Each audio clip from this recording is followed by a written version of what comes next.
Hi everyone, my name is Dr. Hailey Austin, and this is my talk titled Self-Censorship, Transmedial Regulation Across East and West. So a bit more about me. I got my PhD in comic books, and now my research mainly focuses on video games. So I try to throw in transmedia into everything I possibly can so that I can talk about all my favorite things. I'm a research and development fellow at Abertay University in Dundee, Scotland, and my main focus is on transnational creative industries. I'm currently working on the In-Game International project, and I'm the organizer of this conference. So thank you so much for your participation. It is much appreciated. So here is my kind of long-winded thesis statement for this presentation, but don't worry, I won't read off the slide. The gist is this: media have been and continue to be heavily regulated and censored around the world. As part of my job as an R&D fellow, I was tasked with understanding the Chinese regulations on video games to better help the UK and China collaborate on video games in the future. When I was looking at these regulations in China, as well as some of the countercultural movement against these regulations, I noticed there was this huge similarity with what was happening in China right now with video games, with what happened with film and comics regulations in the US during the 20th century. So I wanted to explore why they're similar, how they're similar, and how transmedia plays an integral role in content creation that goes against the grain of this censorship, self-censorship, and seemingly, I would argue, transmedia continues to prevail. My much nicer and much more organized research questions are this. Through a comparison of the US in the mid to late 20th century with present-day policies in China, I want to explore how censorship and regulation impact media and culture. In what spaces are these regulations ignored? And how do these regulations create their own kind of counterculture? And finally, how can games companies utilize transmedia to circumvent censorship and self-censorship? Ooh, who knows? We shall find out. So with that in mind, my presentation is split up into 5 sections. So first, I'm going to introduce the restrictions on film and comics in the US, as well as present-day video games in China. Then I'm going to talk about how each restriction has created their own underground or countercultural movement. Next, I'm going to discuss the difference between self-censorship and regulation, as they're quite different and important to these discussions. And then I'm going to talk about some successful transmedia in China. I'm also going to ask if you have any suggestions or examples, so please let me know if you can help. Finally, I'm going to conclude that transmedia on the whole, and that it has a conflicting and yet somehow cyclical relationship with restrictions and regulation.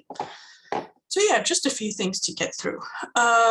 So to begin with, regulations.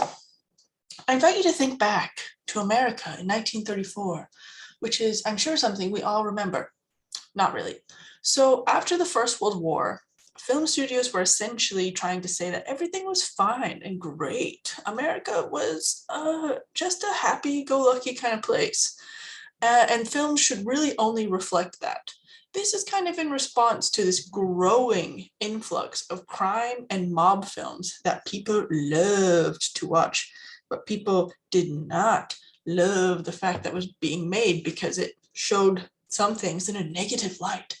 So they passed the Motion Picture Production Code, or the Hays Code, which meant that studios had to self-censor. So this is very important. They had to censor themselves to make sure their films did not include the following. This is only some of it. Criminals getting away with crime, the glorification of crime in any way, exposed bosoms, Tommy guns, swearing, sex scenes. And it's really important, gross, but really important to point out that only white slavery was banned from being depicted. Any other form of slavery, totally fine. But white people as slaves, no, no, no. So this code impacted the industry from about 1930, so before it came into effect, to 1968, when everyone collectively decided to ignore it and no longer care. We'll get to that in a minute. But people, so as part of this kind of countercultural movement, people like Whitey Schaefer made posters of all the things you weren't allowed to show in films. And this is his poster, Thou Shalt Not, from 1940, which is brilliant. In the top right, you can see that it talks about all the things you can't show in a film, and he shows all of them in a poster, which is fantastic. And really speaks to how media was used to kind of go against these regulations. So now moving on to comics. Comics started getting a bad rap after World War II.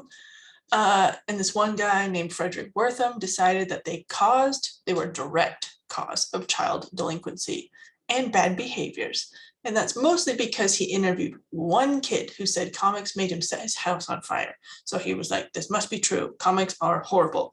So he rode this wave of like mass hysteria, held book and comic burnings, and he published his book titled Seduction of the Innocent, meaning comics, they seduced the innocent, in 1954. As a result of this, once again, major publishers in the comics industry decided to self-regulate. The majority of them, including Marvel and DC, decided to put a seal on all their comics that said it was approved by the Comic Code Authority, which you can see in the top right corner. This meant that it was okay for children and had decent content. Really, this meant absolutely nothing, but it was the idea that it couldn't be, there weren't horrific or scary images that could promote children to do violence. This was a lie. Superheroes were very violent, but they were allowed.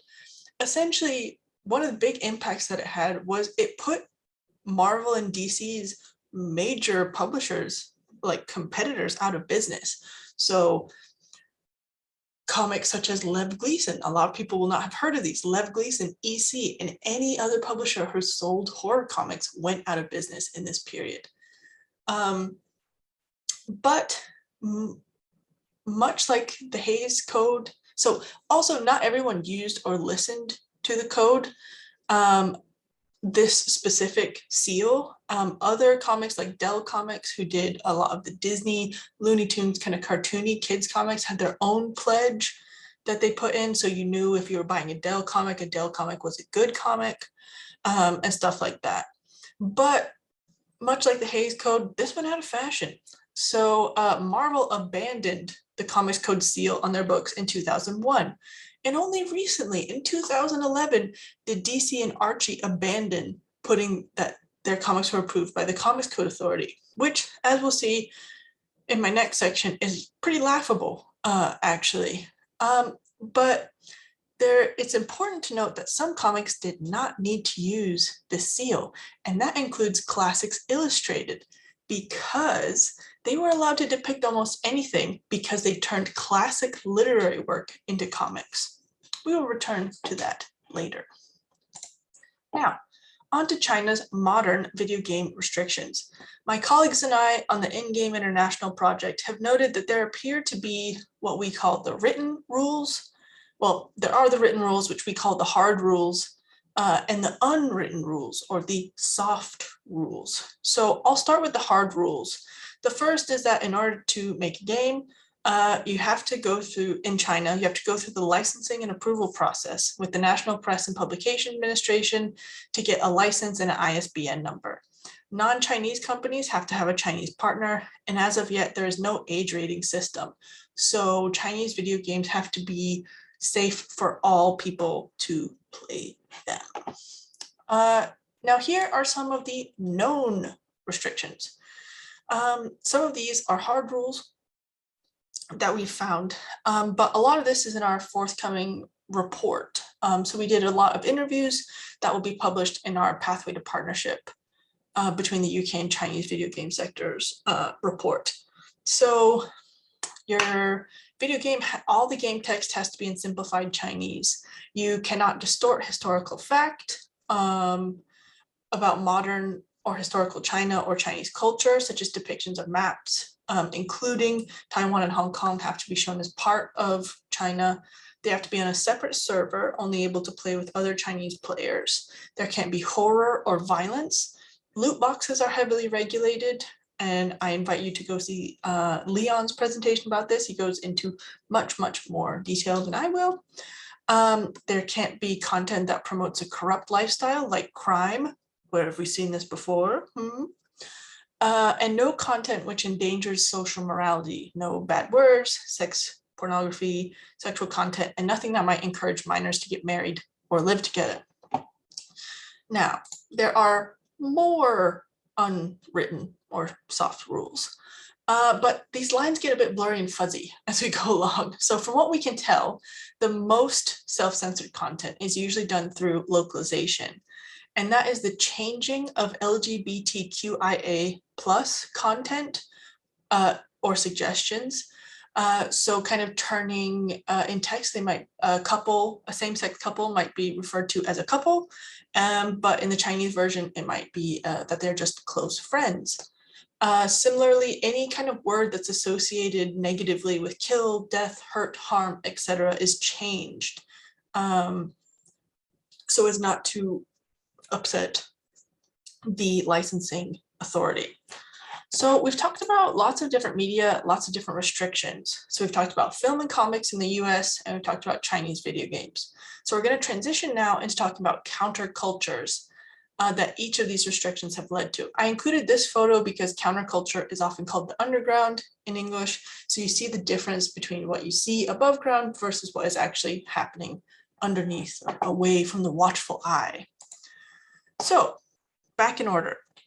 With the adoption of the Hays Code by the major American film studios in the 1930s, we had the rise of what is now called film noir. That's called black film because of the sharp contrast between the blacks and whites in the film, as you can see with the image on the right, but also because of the dark themes in the films. So film noir went directly against the Hays Code. It showed that everything was not fine in America. Lots of people were not happy. Lots of people were not thriving. They were depressed. They were seeing all this corruption around them, and many people were pulled into or forced into a life of crime, the kind of things that audiences were not allowed to see in the Hays Code. So film noir is known for having this hard-boiled detective. So there we've got Marlon Brando on the right. He's our hard-boiled detective. And there's also a femme fatale or a fatal female who usually kills someone and herself because she's just a bad lady. So this still is from a very famous film noir called The Maltese Falcon. It's also important to note that while people and academics argue about whether film noir is a genre or style, I won't get into that. But for the purpose of this presentation, film noir is transmedial in nature. Most of the films, like The Maltese Falcon, came from the literary tradition. So The Maltese Falcon was first written in a pulp magazine and then a pulp novel, and these often had comics in them. So important to note, it's all connected.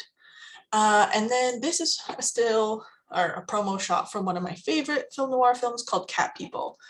So Cat People follows the life of a Serbian woman living in America who's unable to consummate her relationship with her husband because she believes she is descended from a line of people who turn into cats when they're angered or sexually aroused.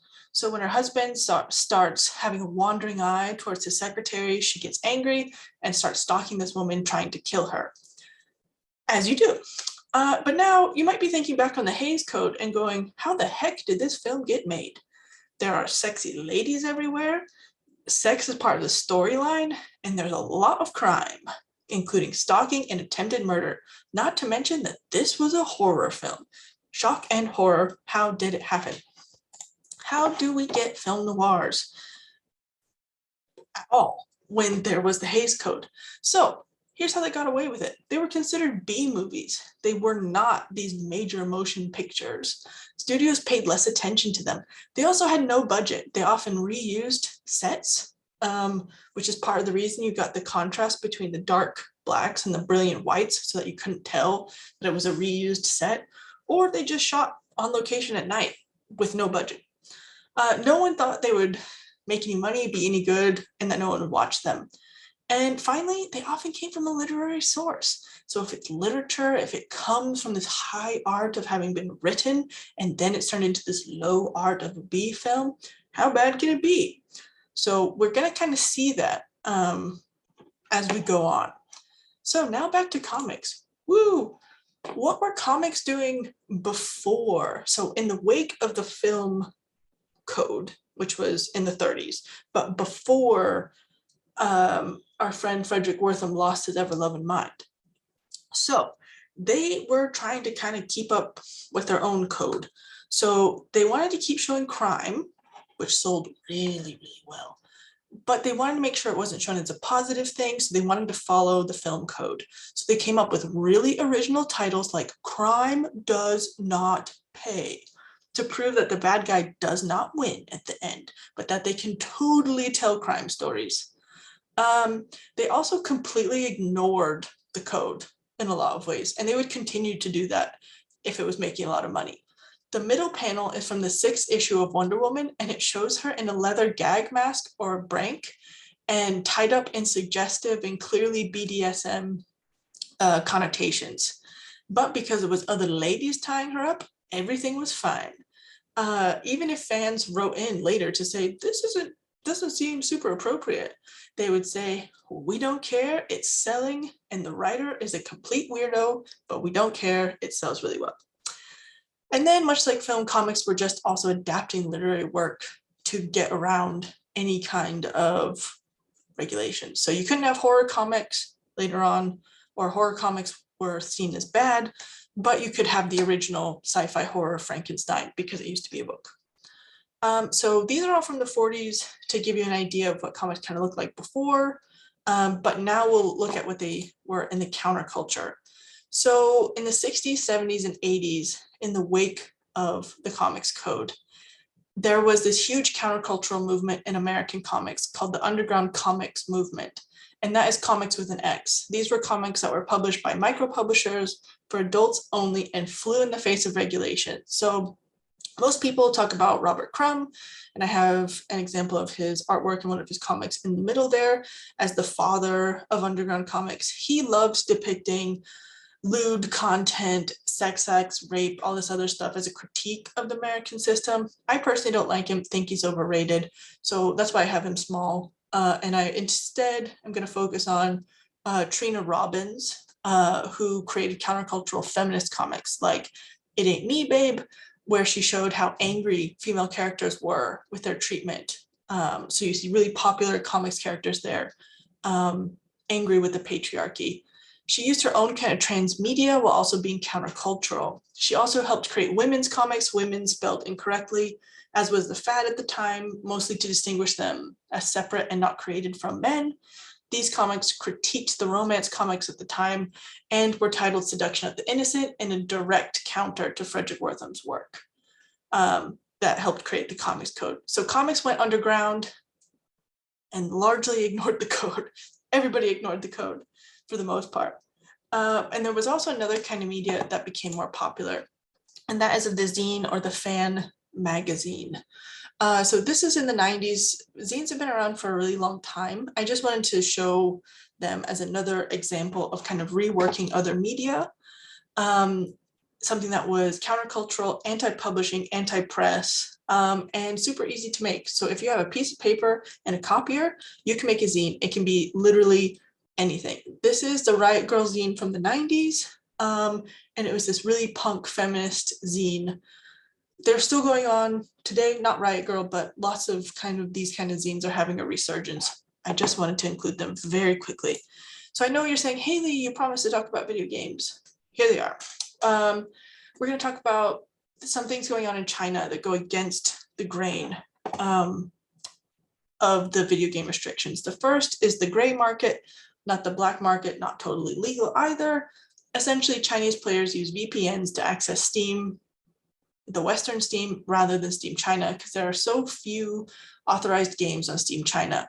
They also choose to log into different servers and play games that are technically not allowed in China.